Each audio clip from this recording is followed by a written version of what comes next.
नमस्कार दोस्तों, मेरा नाम है तरुण यादव और स्वागत करता हूं आप सभी का हमारे YouTube चैनल IQ मेंटर में। आप जानते हैं UPSSC PET का मास्टर बैच चल रहा है, जिसके अंतर्गत आज हम लोग भारतीय संविधान एवं लोक प्रशासन के बारे में पढ़ने वाले हैं। भारतीय संविधान के अंतर्गत हम लोग संविधान की परिभाषा, भारत में हुए संवैधानिक विकास और भारतीय संविधान की प्रमुख विशेषताओं के बारे में पढ़ने वाले हैं। दोस्तों, ये सेशन आपके UPSSC PET के लिए एकदम रामबाण होने वाला है। और अगर आप हमारे चैनल पर पहली बार आ रहे हैं तो मैं आपको बता दूँ कि हम लोग UPSSC PET का मास्टर बैच लेकर के चल रहे हैं और ये टोटल 30 दिनों का बैच रहेगा। और 30 दिनों में दोस्तों डेली 2 क्लासेस ली जाती है। एक दोपहर को 2 बजे क्लासेस ली जाती है, दूसरी क्लासेस रात को 8 बजे ली जाती है। और अगर आप सीरियस होकर के UPSSC PET की परीक्षा को निकालना चाहते हैं, 100 में से 90 या उससे ज़्यादा अंक हासिल करना चाहते हैं, तो आप हमारे इस 30 दिनों के सेशन के साथ जुड़ जाइए। डेली की जो दोनों क्लासेस है, दोनों क्लासेस को 2 से 3 बार आप देख लीजिए। आप UPSSC PET की जो परीक्षा 20 अगस्त को होने जा रही है, इस परीक्षा के पहले आप मेंटली इतना प्रिपेयर हो जाएंगे कि आप UPSSC PET की परीक्षा में बड़े ही आराम से 90 से ऊपर अंक बड़े आराम से लेकर के आएंगे। तो दोस्तों, शुरुआत करते हैं हम आज के सेशन की। बट शुरुआत करने से पहले वीडियो को देखना पूरा, और वीडियो पसंद आए तो वीडियो को लाइक कर लेना, साथ ही साथ सभी दोस्तों तक शेयर करना बिल्कुल ना भूलना। और अगर आप चैनल पे हमारे पहली बार आए हैं, सब्सक्राइब करके बेल आइकन को जरूर प्रेस कीजिएगा। तो चलिए शुरुआत करते हैं आज के सेशन की। शुरुआत करेंगे भारतीय संविधान की परिभाषाओं से। तो दोस्तों, पहले भारतीय संविधान पढ़ने से पहले मैं आप लोगों को ये बताऊं कि भारतीय संविधान हम लोग क्यों पढ़ते हैं, भारतीय संविधान की क्या उपयोगिता है, या फिर भारतीय नहीं किसी भी देश की जो भी संविधान है वो संविधान क्यों बनाते हैं, संविधान की क्या उपयोगिता है, किस लिए महत्वपूर्ण संविधान, और संविधान किस तरीके से किसी देश में काम करता है। तो चलिए वन बाय वन करके बारीकियों से सभी पॉइंट्स को समझिए। दोस्तों, अभी तक जिन भी बच्चों को संविधान आज तक समझ में नहीं आया है, आज के सेशन के बाद से उन्हें संविधान परेशान नहीं करने वाला है। बहुत ही ज़बरदस्त और सिंपल तरीके से आप लोगों के लिए कंटेंट तैयार किया गया है। बहुत ही आसानी से आप सभी चीज़ों को समझेंगे, बस ध्यान से सुनते जाना आप। दोस्तों, संविधान किसी भी देश का वो मौलिक कानून है जो उस देश की सरकार के आधारभूत सिद्धांतों को प्रतिबिंबित करता है। ये सरकार के विभिन्न अंगों के मुख्य कार्यों तथा सरकार व नागरिकों के मध्य आपसी आदान प्रदान की रूपरेखा को निश्चित करता है। दोस्तों, न्यूजीलैंड और ब्रिटेन को छोड़कर संसार के लगभग सभी देश जो लोकतांत्रिक हैं, उन्होंने एक लिखित संविधान की पद्धति को अपनाया है। भारत ने भी दोस्तों लिखित संविधान को अपनाया है। देश की ऐतिहासिक पृष्ठभूमि में भी भारत के संविधान को प्रभावित किया है, और भारत के संविधान को ठीक तरीके से समझने के लिए ब्रिटिश शासनकाल में हुए संवैधानिक विकास के बारे में जानकर ही समझा जा सकता है। भारत के जो संवैधानिक विकास है दोस्तों, उसको हम लोग 2 भागों में बांट करके देख सकते हैं। पहला भाग होगा आपका ब्रिटिश ईस्ट इंडिया कंपनी के अधीन भारत, दूसरा भाग होगा आपका ब्रिटिश शासन के अधीन भारत। दोस्तों, जो ब्रिटिश ईस्ट इंडिया कंपनी का अधीन भारत है, उसका जो कालक्रम निर्धारित अगर हम लोग करें तो उसका कालक्रम 1773 से लेके 1853 के बीच में हुआ करता है, जिनमें से सबसे इंपॉर्टेंट जो होता है वो 1773 का रेगुलेटिंग एक्ट होता है। उसके बाद 1784 का पिट्स इंडिया एक्ट आता है। उसके बाद दोस्तों 1793, 1813, 1833 और 1853 का चार्टर एक्ट बहुत इंपॉर्टेंट होता है। फिर ब्रिटिश ईस्ट इंडिया कंपनी के बाद जब 1857 की क्रांति होती है, तो 1857 की क्रांति के बाद ब्रिटिश सरकार अपने अधीन सब कुछ ले लिया करती है। तो फिर वहाँ से शुरू होता है ब्रिटिश क्राउन के अधीन भारत, जिसकी शासनावधि 1858 से लेकर के 1947 तक रहती है। इसके अंतर्गत दोस्तों सबसे इंपॉर्टेंट रहता है आपका 1858 का गवर्नमेंट ऑफ इंडिया एक्ट। उसके बाद 1861 में इंडियन काउंसिल एक्ट होता है। फिर 1892 में इंडियन काउंसिल एक्ट फिर से आता है, और 1909 में भारतीय परिषद अधिनियम लागू किया जाता है। फिर 1935 में भारत सरकार अधिनियम को लागू किया जाता है। उसके बाद 1940 में अगस्त प्रस्ताव, 1942 में क्रिस्ट प्रस्ताव और 1946 में कैबिनेट मिशन, और सबसे एंड में 1947 में दोस्तों माउंट बेटन योजना आया करती है। और ये दोनों ही चीज़ें दोस्तों बहुत ही ज़्यादा भारतीय संविधान के इतिहास को, या फिर कह सकते हैं भारतीय संविधान के डेवलपमेंट पे बहुत ही ज़्यादा प्रभाव डालती है। चलिए सभी चीज़ों को वन बाय वन करके डिटेल से समझने की कोशिश करते हैं। तो भारत में संवैधानिक विकास की प्रक्रिया अंग्रेजों के आगमन से प्रारंभ हुआ करती है। सन 1600 ईस्वी में अंग्रेज भारत में व्यापारियों के रूप में आए, और उन्होंने भारत में आकर के ईस्ट इंडिया कंपनी का गठन किया। उसके बाद उन्होंने महारानी एलिजाबेथ से एक चार्टर एक्ट प्राप्त किया। एक चार्टर प्राप्त किया जिसके अंतर्गत कंपनी को ईस्ट इंडिया में व्यापारिक अभियान भेजने का अधिकार मिल गया। और प्रारंभ में ये चार्टर 15 वर्ष का था और बाद में इसे 20 वर्ष के लिए प्रदान किया गया। दोस्तों, ईस्ट इंडिया कंपनी के समय कंपनी में कुल 217 भागीदार थे और इस कंपनी का सारा प्रशासन एक परिषद को सौंपा गया जिसमें गवर्नर व उप गवर्नर और 24 अन्य सदस्य शामिल थे। और बाद में इस परिषद को बोर्ड ऑफ डायरेक्टर्स व निदेशक मंडल्स के नाम से जाना जाने लगा। उसके बाद दोस्तों, कंपनी ने स्थानीय शासकों से जमीन व अन्य सुविधाएं प्राप्त करके अनेक स्थानों पे व्यापारिक केंद्र स्थापित किए और फिर कंपनी के संचालन के लिए इसे कानून बनाने तथा आदेश जारी करने का अधिकार भी प्राप्त हो गया। इस प्रकार 18वीं शताब्दी के मध्य तक कंपनी एक व्यापारिक संस्था के रूप में कार्य करती रही। लेकिन अब टर्निंग पॉइंट आता है, और टर्निंग पॉइंट कहां पे आता है? मुगल साम्राज्य के पतन से इसका टर्निंग पॉइंट आया करता है। दोस्तों, मुगल साम्राज्य के पतन के बाद देश की बदहाली का लाभ उठाकर भारतीय उपमहाद्वीप पर अपना आधिपत्य स्थापित कर लेते हैं ये अंग्रेज। उसके बाद 1757 के प्लासी का युद्ध और 1764 का बक्सर का युद्ध में जो अंग्रेजों को विजय प्राप्त होती है, इस विजय के पश्चात भारत में ब्रिटिश शासन पूरी तरह स्थापित हो जाता है। और 1765 में कंपनी ने शाह आलम से बंगाल, बिहार और उड़ीसा की दीवानी प्राप्त कर ली, जिसके फलस्वरूप उसे कर वसूलने व दीवानी मामलों में न्याय का अधिकार प्राप्त हो गया। और उसके बाद इन सब गतिविधियों के पश्चात ब्रिटिश ताज ने कंपनी की गतिविधियों को संचालित करने के उद्देश्य से अनेकों चार्टर एक्ट और अधिनियम को पारित किया। इसके बाद इन कानूनों में सबसे महत्वपूर्ण अधिनियम 1773 का रेगुलेटिंग एक्ट को माना जाता है, जिसे कई मायनों में भारत के संवैधानिक विकास की दिशा में अंग्रेजी शासन के द्वारा पहला महत्वपूर्ण कदम माना जाता है। और इसके पश्चात 1784 में या 1784 का जो पिट्स इंडिया एक्ट आता है, उसके बाद 1813, 1833 और 1853 का जो चार्टर एक्ट आया और 1857 के पश्चात कंपनी की समस्त गतिविधियों को ब्रिटिश ताज को सौंप दिया गया। और ये भारतीय संविधान के विकास में को बहुत ही ज़्यादा प्रभावित किया करते हैं। इसके बाद दोस्तों 1858 के पश्चात ब्रिटिश सरकार ने प्रशासन के लिए अनेक कानून पास किए और इनमें से कुछ प्रमुख कानून थे 1861, 1892 और 1909 का इंडिया काउंसिल एक्ट। उसके बाद 1919 का भारत सरकार अधिनियम और 1935 का एक्ट जो था वो प्रमुख रहा।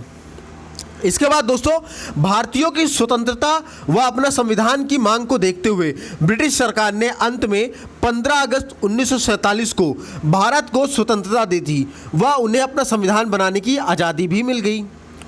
इस प्रकार दोस्तों भारतीय संविधान का निर्माण प्रारंभ होता है और भारतीय संविधान को निर्मित करने में 2 साल 11 महीने और 18 दिन लगते हैं। और संविधान बनने के बाद संविधान को 26 नवंबर 1949 को संविधान सभा के द्वारा अंगीकृत किया गया। तो ये था दोस्तों भारतीय संविधान की कुछ ऐतिहासिक पृष्ठभूमि। अब हम लोग जानेंगे भारतीय संविधान की प्रमुख विशेषताएं, जहां से एग्जाम में क्वेश्चन बनते हैं। कम से कम 2 से 3 नंबर के क्वेश्चन इसमें ज़रूर बनते हैं। क्वेश्चन पूछा जाता है कि भारत का संविधान कैसा है, या तो पूछा जाएगा कि कौन सी चीज़ किस देश से ली गई है, ठीक है ना। तो इस तरीके से 2 से 3 नंबर के क्वेश्चन बन जाया करते हैं। तो सभी पॉइंट्स को 1 बाय 1 करके समझेंगे, बहुत ही ज़्यादा इंपॉर्टेंट रहेगा ये चीज़। तो भारतीय संविधान की प्रमुख विशेषताओं के अंतर्गत दोस्तों पहली विशेषता क्या है? जो भारतीय संविधान है ये विश्व का एक विस्तृत संविधान है। क्या है? विश्व का एक विस्तृत संविधान है।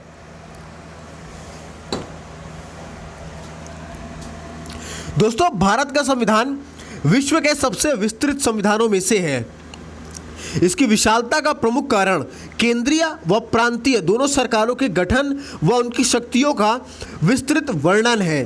भारत के मूल संविधान में कुल 395 अनुच्छेद, 8 अनुसूचियां और 22 भाग थे, लेकिन वर्तमान में इसको बढ़ा दिया गया है और वर्तमान में से कुल 25 भाग हो गए हैं। 22 भाग थे मूल में और अब 25 भाग हो गए हैं। 470 अनुच्छेद हो गए हैं और 12 अनुसूचियां हो गई हैं। अब भारतीय संविधान की प्रमुख विशेषताओं में दूसरी विशेषता है लिखित संविधान।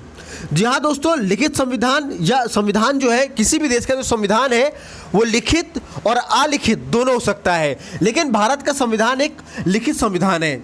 दोस्तों अगर एग्जाम में आप लोगों से पूछ ले कि विश्व का पहला लिखित संविधान किस देश का है, तो अमेरिका का है, संयुक्त राष्ट्र अमेरिका का है। जी हाँ दोस्तों, संयुक्त राष्ट्र अमेरिका का संविधान विश्व का पहला लिखित संविधान है।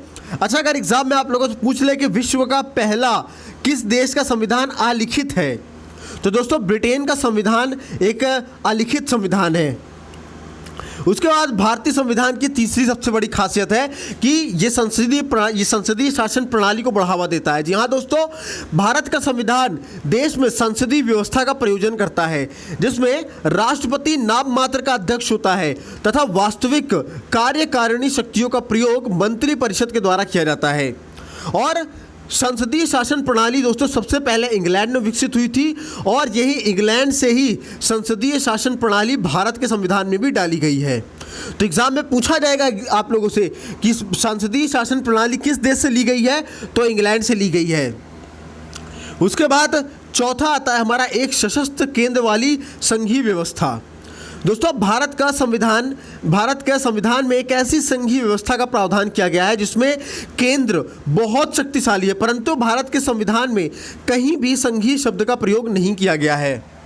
इसके अलावा भारतीय संविधान में संघात्मक संविधान के सभी प्रमुख लक्षण जैसे शक्तियों का विभाजन, लिखित संविधान, संविधान की सर्वोच्चता, अपरिवर्तनशीलता व स्वतंत्र न्यायपालिका विद्यमान है, किंतु उसमें एकात्मक संविधान का प्रवृत्ति जैसे कि एकल नागरिकता, राज्यपाल की नियुक्ति, आपातकालीन उपबंध, अखिल भारतीय सेवाएं आदि, जिसके कारण भारतीय संविधान संघात्मक होते हुए भी एकात्मकता की प्रवृत्ति को धारण करता है। और यही सबसे खास बात है हमारे भारतीय संविधान की। और पांचवी हमारे संविधान की सबसे खास बात यह है कि हमारे संविधान में मूल अधिकार का वर्णन किया गया है। भारत के हर नागरिकों को मूल अधिकार दिया गया है, यानी मौलिक अधिकार मिले हैं। जी हाँ दोस्तों, भारत का संविधान नागरिकों को विस्तृत मौलिक अधिकार प्रदान करता है। यदि कोई भी राज्य ऐसा कानून नहीं बना सकता जिसमें नागरिकों के अधिकार सीमित हो। और दोस्तों भारत संविधान का भाग 3 में कुल 6 मौलिक अधिकार वर्णित है, और ये जो मौलिक अधिकार है दोस्तों ये अमेरिका के संविधान से लिया गया है। और एग्जाम में आप लोगों से पूछेगा कि भारतीय संविधान में मौलिक अधिकार किस देश के संविधान से लिया गया है, तो अमेरिका के संविधान से लिया गया है। ठीक है, तो अभी तक हम लोगों ने 2 चीज़ जान ली, ठीक है ना। संसदीय शासन प्रणाली कहाँ से ली गई है, इंग्लैंड से ली गई है, और मूल अधिकार कहाँ से लिया गया है, तो अमेरिका से लिया गया है। फिर आता है नेक्स्ट हमारा directive principle of state policy, यानी राज्य के नीति निर्देशक तत्व। दोस्तों संविधान ने कुछ राज्य के नीति निर्देशक सिद्धांतों का भी उल्लेख किया है, और इनका उद्देश्य कल्याणकारी राज्य स्थापित करना व लोकतंत्र को सामाजिक व आर्थिक आधार प्रदान करना है। दोस्तों ये संविधान भाग 4 में अनुच्छेद 36 से 51 तक उल्लेखित है, और इसे आयरलैंड के संविधान से लिया गया है।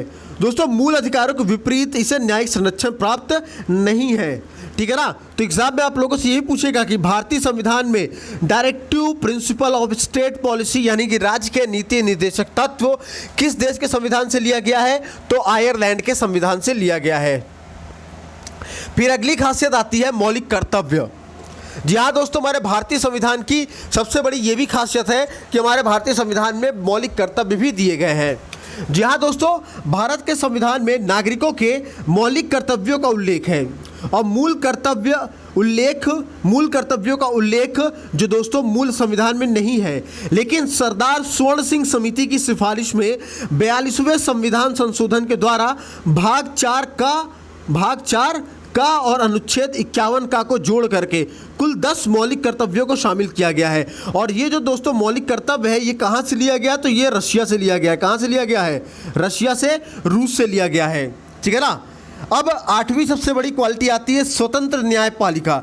जी हाँ दोस्तों, भारतीय संविधान एक स्वतंत्र न्यायपालिका की स्थापना करता है, जो यह सुनिश्चित करता है कि देश का शासन संविधान के प्रावधानों के अनुसार चलाया जा रहा है या नहीं चलाया जा रहा। और 9वां सबसे बड़ी खासियत आती है कठोरता व लचीलेपन का मिश्रण। जी हाँ दोस्तों, भारत का संविधान कठोरता और लचीलेपन का मिश्रण का एक अनोखा उदाहरण है।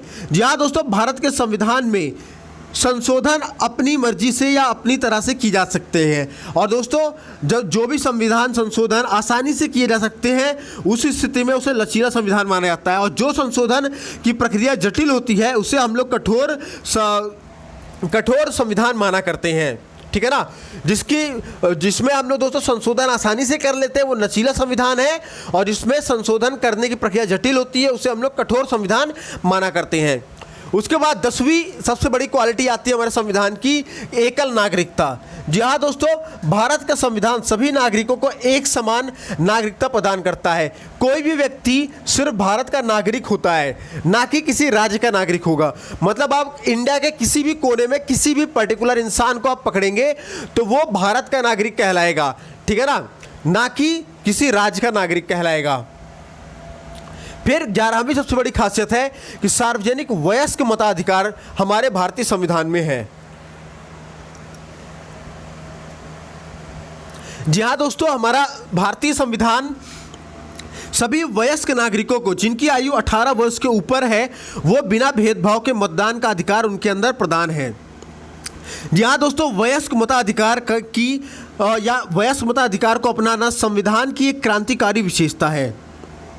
और एग्जाम में ये पूछा भी जाता है कि निम्न में से क्या अपनाना संविधान के लिए क्रांतिकारी विशेषता माना जाता है, तो वयस्क मताधिकार को अपनाना ही संविधान की एक क्रांतिकारी विशेषता कहलाता है। दोस्तों, संविधान में मताधिकार की आयु 18 वर्ष कर दी गई है, लेकिन जो मूल संविधान है, जो लिखा गया संविधान है, उसमें मतदान करने की आयु 21 वर्ष है। ठीक है ना, लेकिन 61वें संविधान संशोधन के द्वारा 1989 में अनुच्छेद 326 में संशोधन करके इसकी न्यूनतम आयु 21 वर्ष से घटा करके 18 वर्ष कर दी गई है। उसके बाद आता है हमारा आपातकालीन उपबंध। जी हाँ दोस्तों, संकट काल में आपातकालीन स्थितियों से निपटने के लिए संविधान राष्ट्रपति को विस्तृत अधिकार दिए हैं। जी हाँ दोस्तों, संविधान में 3 प्रकार के आपातकाल का उल्लेख किया गया है, जिनमें से पहला है युद्ध या बाहरी आक्रमणों या सशस्त्र विद्रोहों की स्थिति आने पर आपातकाल लगाया जा सकता है, जिसका उल्लेख अनुच्छेद 352 में किया गया है। और दूसरा है राज्यों में संवैधानिक व्यवस्था भंग हो जाने पर आपातकाल लगाया जा सकता है, और इसका उल्लेख अनुच्छेद 356 में किया गया है। और दोस्तों, देश में वित्तीय संकट उत्पन्न होने पर आपातकाल लगाया जा सकता है, और इसका उल्लेख अनुच्छेद 360 में किया गया है। ठीक है, उसके बाद 13वीं हमारे संविधान की सबसे बड़ी खासियत आती है कि एकीकृत न्यायपालिका का वर्णन है। इसमें क्या है? एकीकृत न्यायपालिका का वर्णन किया गया है। जी हाँ दोस्तों, भारतीय संविधान में एकीकृत न्यायपालिका का प्रावधान है, जिसमें शिखर पर सर्वोच्च न्यायालय यानी सुप्रीम कोर्ट है, और सर्वोच्च न्यायालय के अधीन सभी राज्य स्तर पर उच्च न्यायालय यानी हाई कोर्ट की व्यवस्था की गई है। और हाई कोर्ट के अधीन दोस्तों जिला न्यायालय यानी डिस्ट्रिक्ट कोर्ट का प्रावधान किया गया है। फिर 14वीं सबसे बड़ी खासियत है कि संविधान की सर्वोच्चता। जी हाँ दोस्तों, हमारा संविधान सर्वोपरि है, क्योंकि सरकार के सभी अंग उसी से अपनी शक्तियाँ हासिल करते हैं। और दोस्तों, ब्रिटेन में संसद की सर्वोच्चता व अमेरिका में न्यायपालिका की सर्वोच्चता है, किंतु भारत में संविधान की सर्वोच्चता को स्थान दिया गया है। उसके बाद 15वीं सबसे बड़ी क्वालिटी आती है हमारे देश के संविधान की, कि पंचायती राज की व्यवस्था की गई है। जी हाँ दोस्तों, देश में न केवल पंचायती राज की व्यवस्था की गई है, बल्कि उसे संवैधानिक स्वरूप भी प्रदान किया गया है। दोस्तों, पंचायती राज में यह संवैधानिक स्वरूप 1992 में 73वें संशोधन के द्वारा 24 अप्रैल 1993 को लागू किया गया है, और उसी वर्ष 1993 में 74वें संविधान संशोधन के द्वारा शहरी क्षेत्रों में स्थानीय संस्थाओं को संवैधानिक स्वरूप प्रदान किया गया। तो दोस्तों, इस प्रकार हम लोग इन विशेषताओं से यह स्पष्ट है कि भारत का संविधान एक ऐसा आदर्श दस्तावेज है जिसमें सिद्धांत व व्यवहारिकता का श्रेष्ठ समन्वय है।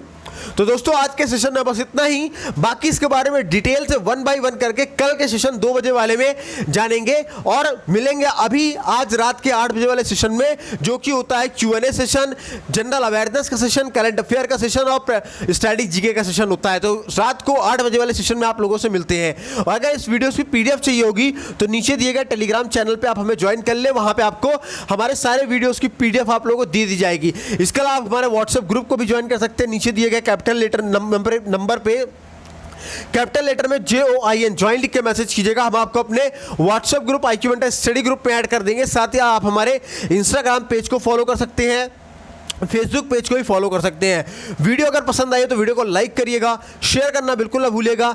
चैनल के बारे में बता ही दिया है कि सब्सक्राइब करना है आप लोगों को, बेल आइकन भी दबाना है। वीडियो कैसी लगी कमेंट सेक्शन में लिखना बिल्कुल ना भूलिएगा। और कोई अन्य सवाल या अन्य क्वायरी है तो वो भी आप कमेंट सेक्शन में लिख सकते हैं, हम आपको आपके सारे सवालों के जवाब दे देंगे। तो चलिए मिलते हैं रात को 8 बजे, तब तक ख्याल रखिए, स्वस्थ रहिए, मस्त रहिए। जय हिंद दोस्तों।